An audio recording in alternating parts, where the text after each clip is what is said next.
Okay, I wanted to show you guys what we created to install and remove the Ventrac drop spreader from the back of the Ventrac 4500.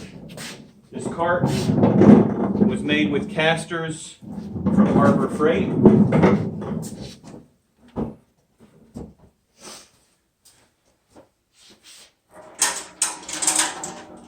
And the pump table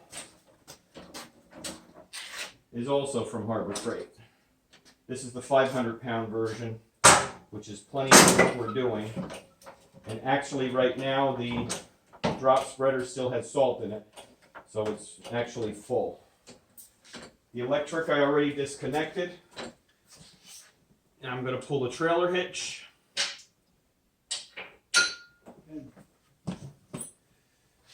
And it should slip right on out.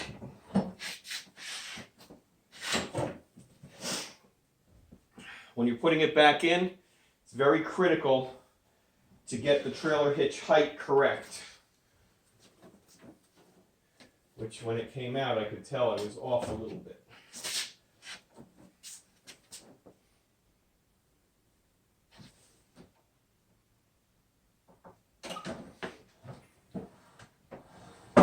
Oops, too far.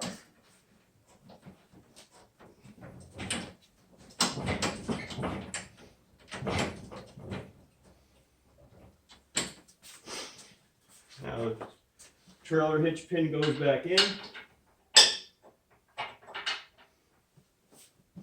The locking pin.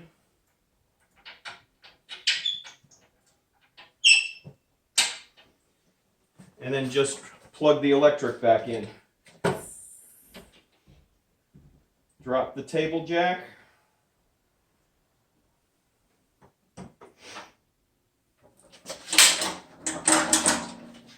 And